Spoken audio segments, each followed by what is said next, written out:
As introverts, our social battery drains quicker than it can even fill up. And let's be real, when you try to force it, it gets worse every single time.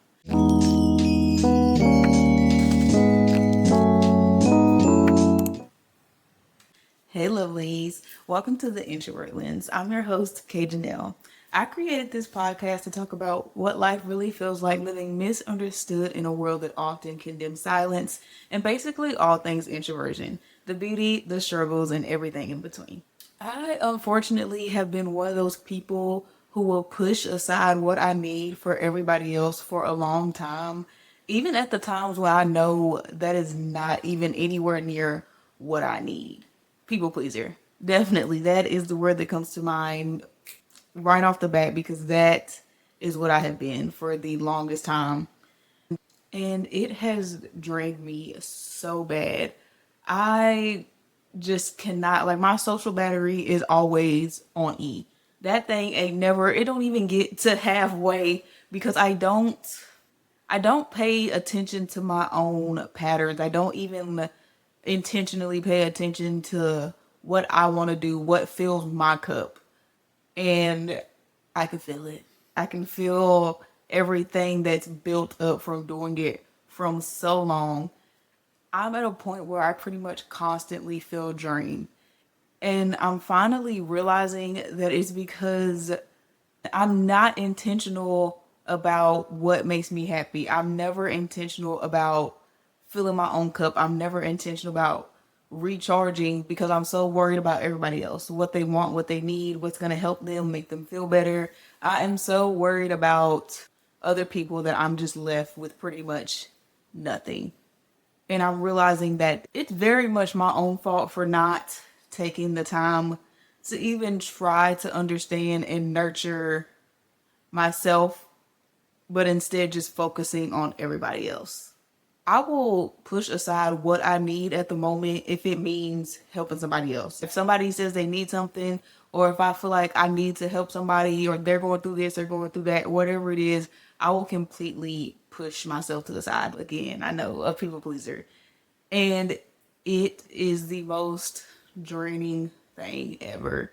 And I'm finally coming to realize why I constantly feel drained, why I constantly feel like I have just no energy for anything whatsoever. So now when I do have that downtime, when I have that alone time, it's just, it's time, but it's not intentional time because I have not taken the time to do that for myself. I have not taken the time to carve out for myself because I'm always like, oh yeah, sure, of course, on everybody else's time and never worrying about myself like I should be. But I am very much changing that. I have got better at that. It's still a lot of work to be done, but I have gotten much better at that. I have gotten much better at if I have something planned or if I'm doing something to fill my cup in any way, that time is for me and I'm not available. If it's not an emergency, I'm not available regardless of what anyone else may want, need, whatever. That time is committed to me. I've gotten so much better at committing to myself and sticking to that commitment. I plan to keep it going. This train will definitely keep heading to the station. So today I want to talk about recognizing what fills you up, what leaves you feeling drained, and how to honor that without guilt. It is so important to pay attention to what brings us peace, what makes us happy, what makes us feel fulfilled. Pay attention to those moments where you're just carefree, where you feel joy, where you feel like, man, I just feel rejuvenated. This was a great day, or this was a great moment. This was a great time. Pay attention to those moments. If you're somebody that journals, write those moments down, like catalog those moments. Really be intentional about looking at what it is about those moments that bring you so much peace, that bring you so much happiness and make that happen. Continue to make that happen. Insert those moments into your daily life. Make sure that you are bringing as much peace and joy and love into your life on your own as you can. Make sure you are filling that cup. That's what's going to fill you. Those moments that bring you joy, even if they may seem small to other people, that does not matter. Do what brings you joy. The hobbies, the adventures, whatever it is, even the small things, reading books. If you want to read a new book every week and that is what fills you up, that's what makes you just feel great. If you want to read a new book every day, do that. Don't worry about what the next person says, how they feel about whatever it is you're doing. They're filling their cup their way, you're filling your cup your way.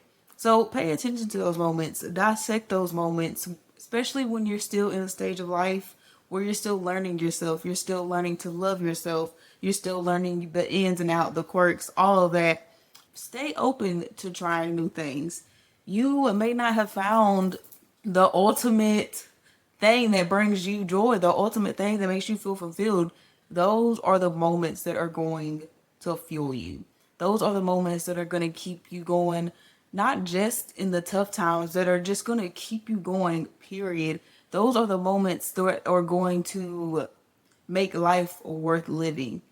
When you don't set aside time for those moments, when you don't set aside time to learn and really just nurture who you are, you will have a tougher time going through life. You will have a tougher time probably in all aspects of life because you are not filling your cup.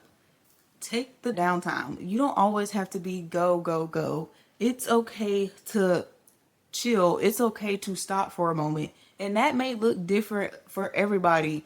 It's okay if that looks like laying in bed all day watching your favorite show. It's also okay if that looks like going out to brunch with the girls and coming back and having a girls' night. Whatever it looks like, make sure you set aside that downtime. When you feel like you are when you feel like you're getting to that point, not even when you're at that point, don't wait until you're at that point. When you feel like you're getting to that point, make sure you take some time for you. Even if it has to be spontaneous, that's okay. We all get emergencies and sometimes things just don't go as planned. But be as intentional and stick to that as much as you can. If it is not an emergency, if somebody ain't out here with a limb falling off, don't just give up that time. Don't just say, oh, well, I'm not letting anybody down but myself. There's no but. You are letting yourself down. Don't do that. Do not do that. When you need that time, take it. Whatever it looks like for you, take it. If it means you put your phone on D&D and do not talk to anybody for 72 hours, I don't care. Do that. If that is what you need, do it. I will talk to y'all later. It is not the end of the world for me to take time for myself. Do what you need to do. And on the opposite end, also be intentional about paying attention to the things that leave you feeling drained. When there is a situation or situations that you notice are constantly leaving you just overstimulated, and every time you leave from that situation that you just feel done for, like you feel wore out, you can't do anything else, and these situations constantly leave you in this state. They constantly leaving you feeling like you just got nothing to give and it just completely took everything from you.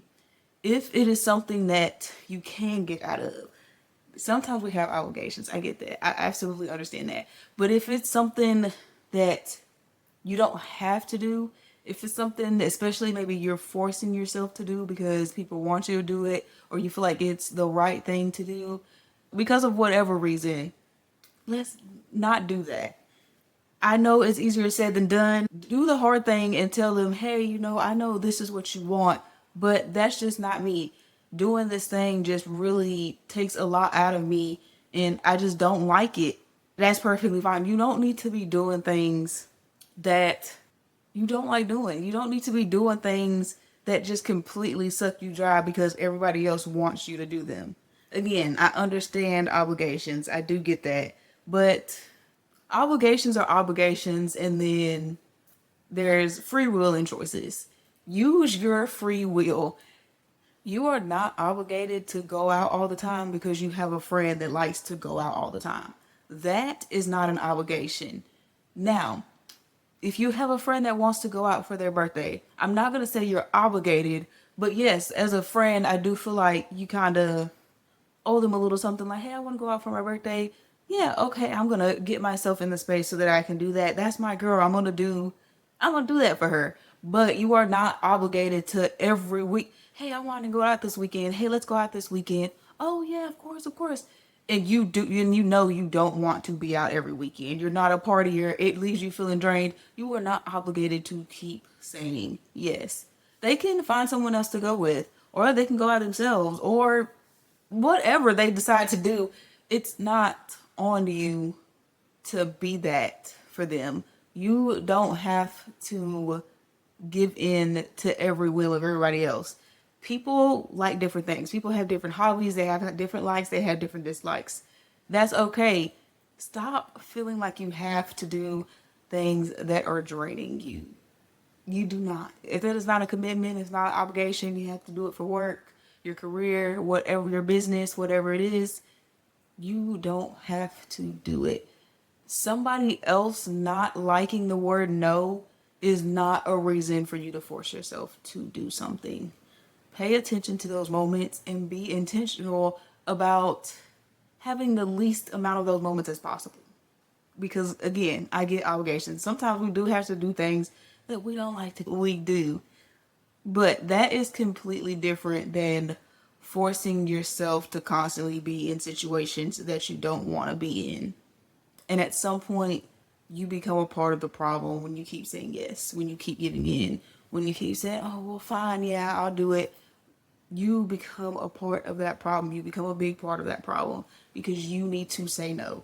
You need to stick up for you. You need to look out for you. You need to make sure you are feeling your best and putting yourself in constant situations that you know take so much from you and they take away from who you are and how you were able to function. You're part of that problem. You're creating that problem because you have to say no. You have to say no. You have to look out for yourself. You're never going to be able to keep that battery charged. You're never going to be able to be at your best if you're constantly just giving in and people pleasing or just living for everybody else. Use no as much as you have to. No is an absolute complete sentence. You don't have to explain anything to anybody. But if somebody's telling you to do something, we're just going to rephrase it as a question because you're not telling me to do it. You're asking. Don't fill your life with moments that have you looking back like, man, I sure hated doing that. I don't want to do that again. Or you constantly have this thing set up every week that you're doing like, ugh, and you're not looking forward to it at all. And it's something you're doing voluntarily because somebody else wants you to. It makes them more comfortable, or they just keep nagging you about it, or whatever it is, and you give it in. But leading up to it, like you're anxious, you're upset, you're annoyed because you don't actually want to do it. Stop doing that. I don't care if you've been doing it for a week, a month, or years. This is your sign to stop doing it. Cancel whatever that is. If you're doing it with somebody, explain to them that you don't want to do it anymore. I'm not saying up and leave somebody behind, but explain to them, hey, I'm going to be canceling this. You're not doing anything wrong to anybody. If they want to keep doing it, they have free will. They can absolutely keep doing that. Or they can do it with somebody else. They can do it by themselves. You know, that's on them. But you're not doing anything wrong by pulling yourself out of that situation because it's not a good environment for you, or it's not something that you enjoy. Whatever it is, it's not something that you want to do. And there is absolutely nothing wrong with you taking a step back from that. No matter how long you've been giving in, no matter how long you've been pleasing other people, once you realize that and you're ready to take control of that, don't feel guilty about that. Honor how you feel without guilt. You should never feel guilty for honoring who you are, for nurturing who you are. We don't water all flowers the same. So why would people be any different? Take care of you however you need to take care of you, whenever you need to take care of you. No matter what you have to drop, no matter what you need to reschedule, you put yourself first so that you can always be at your best, so that you can function at your best. Take care of yourself in the ways that you need to take care of yourself. not how anyone else thinks you should, or when they think you should, or what they think you should do. You know you. If you don't know, learn you. Learn these things. Take the time to nurture yourself, care for yourself, love yourself, and figure out what it is that fills your cup. Figure out your non negotiables, figure out your boundaries, figure out what it is that drains you, leaves you feeling overstimulated. Keep yourself out of those situations. Create more of those moments that make you feel fulfilled. Create more of those moments that bring you that peace. Don't worry about anyone else's views or opinions or what they have to say when it comes to you taking care of you. I will say it again. You should never feel bad or guilty for staying true to who you are, for nurturing who you are. We don't water all flowers the same, so why should people be any different? How you take care of yourself is absolutely special to you. How you take care of yourself is going to be specific and catered to you as it should be. It has nothing to do with anybody else. Don't worry about what that looks like for anybody else, especially people on the internet. I understand that social media is becoming such a big thing and it's such a huge part of a lot of people's lives. But do not worry about what filling your cup or recharging looks to everybody else, the people online, the people doing this, the people doing that. Worry about what that looks like, what that feels like for you. That is how you're going to feel like your best self. That is how you're going to make sure that you are nurturing and taking care of yourself the way you need to. Not by worrying about how nice or aesthetic or luxurious it looks for other people. That should not be taken into account at all. That has nothing to do with what's going to fill your cup. Trying to follow the trend or look good or make everything aesthetically pleasing or constantly be following the blueprint that you see online, that's not what's going to make you happy. Pay attention to what you like, what brings you peace, joy, fulfillment, and do those things regardless of what anybody else would say about it, regardless if other people view it as boring or weird or whatever. Trying to force yourself to do things that you do not want to do and be in such situations that you do not want to be in, scenarios that you do not want to be in, is going to drain you every single time. It's going to overstimulate you every single time. Your social battery will forever be at zero when you're constantly doing things that you don't want to do. When you're constantly doing things that bring you nothing but anxiety and anger or fear or sadness or whatever the negative emotion may be. When you're constantly doing the things that bring you down like that, you're not filling your cup, you're not recharging yourself. So how do you expect to ever be at full mass? How do you expect to ever function at your best? Social does not look the same for everybody. For some people, social is going to be going out to the club all the time or going out to the club on the weekends with their friends. And for others, it's going to look like going to a 4-person book club once a month. And that for them is their social. And that's absolutely okay. They feel good about that. They feel fulfilled with that. And they're living a great life. There's nothing wrong with either one. Being social does not have to look the same for everybody. Introverts especially usually like to be in smaller groups. They usually like more deep, intimate conversation rather than just, the small talk that you usually get in huge groups, trying to yell across or trying to trade around information among 20 plus people. That's okay. If your social is having a girls' night every week or every weekend with your bestie, you're being social. If that makes you feel good, if that is enough for you, if you're living, you're feeling good, you're not like, oh, I wish I could be more social. You're like, man, this feels good to me. Don't worry about what the next person has to say. Don't worry about what everybody else has to say about that. Well, you never go out. You never, or here, you're never there. I never see you out anywhere. Okay. Are you making a point? Are you asking a question? Do you have a point? Because that does not matter. How social other people think I should be is not my business. It's what's good for me. What makes me feel good. If what I want to do is go and have brunch with my bestie twice a month, once every 3 months, whatever, I don't have to have a full schedule just because other people think so. I don't have to have a schedule going out this week. I'm going to go out this week with this person. I'm going to go here, here, here. That does not have to be what social looks like. It's going to look different for everybody, and that's perfectly fine. Some people want to be more social than other people. Some people feel better being more social than other people. Extroverts versus introverts. Us introverts aren't going to want to socialize all the time. We do need that alone time.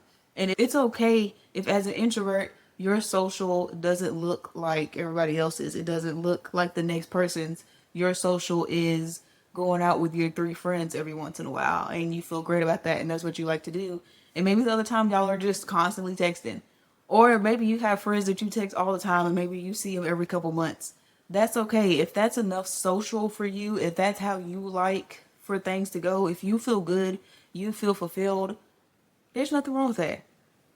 Charge your battery, fill your cup, find fulfillment in the ways that are true to you, in the ways that bring you that peace, that bring you that joy, that make you feel good, that bring you happiness.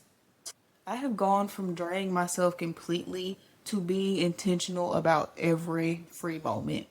Me, I am somebody who absolutely loves the slow moments. I love just being able to slow down and just really go through the motions, whatever it is I'm doing. I love to not feel rushed. I just love to have the time to just do whatever it is I'm doing, especially in the mornings. I love a slow morning. So I have tried to become more intentional and schedule that in. I've tried to, as much as I can on the days that I can, leave the time so that I can do that, so that I can go through my morning routine. I can have my iced coffee, me some iced coffee, so that I can have my addiction in the mornings, and that I can just sit there and slow sip my coffee and read a book or journal, or sometimes even just watch my favorite TV show if that's the kind of mood I'm in. And I've been setting aside time as best I can for those moments more and more. And I can truthfully say that I can feel it. I can feel the difference in even just waking up in the morning, because I look forward to that, because I get to have the morning that I want to have. Is it easy? No, it is not, because there are times that I have to get up pretty early, or do my best to get up. I'm working on it to get up pretty early to be able to have that slow moment, to not have to rush through. But is it worth it? 110%. 10 out of 10, I will always recommend. I'm also starting to notice more and more the things that leave me drained, the things that leave me like overstimulated and just anxious. Especially, I know there's somebody that can relate, especially doom scrolling. I've been doing my absolute best to cut that down to none. I don't even want to say to a minimum. I really want it to be none, because I feel so down and so drained after doom scrolling, and it makes me feel anxious. I get upset. It just makes me feel like the lowest of the low.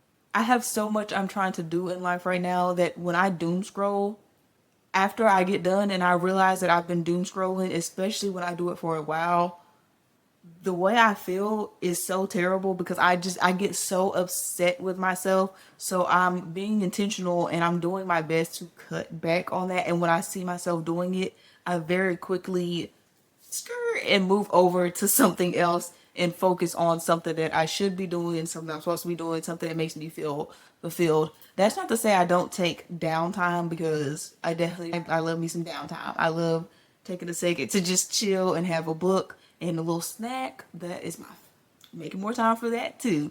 But I'm more intentional about my downtime, doing things that actually make me feel good. They make me joy, they bring peace, the things that actually make me feel good. Trying new hobbies, working with my hands, getting creative. I love art, doing things like that instead of doom scrolling on that phone, because I know exactly how it's gonna make me feel, and it's gonna put me in a bad space. I will not lie, it is a hard habit to break, especially when you're somebody who makes content. it can be a hard habit to break. But I'm working on it, and I can even feel the effects from that because it gives me more time to be doing the things that I want to do to reach my goals, to chase my dreams, to get where I want to be. Try new things. Do the things you already know you love. Don't worry about waiting on other people to do those things. Don't worry about the opinions of other people when you're doing those things. Just let yourself live, and you will start to feel so much more just full in general, not just your social battery, just your battery, period, your cup. Everything will start feeling fuller once you really start taking care of yourself and nurturing yourself in the way that you deserve. And trust me, that is coming from someone who is still putting in the work, who is going to continue to put in the work, who does struggle sometimes putting in the work, but it is so worth putting in the work because it just makes me feel, it just makes life feel so much more fulfilling, so much more purposeful, so much more everything, honestly. So much more everything. For an introvert, the social battery may not always be full, but make sure your cup is always full. Make sure you as a whole are recharged. Make sure you understand how that social battery works for you and create those moments. Stay away from those moments that drain you and honor how you feel. Honor those things that bring you joy, that bring you peace, that bring you fulfillment, and live the way you want to live. Okay, friend, it's about time for me to go. If you made it this far, comment filling my cup. It is time for you to stop worrying about everybody else and start filling your cup.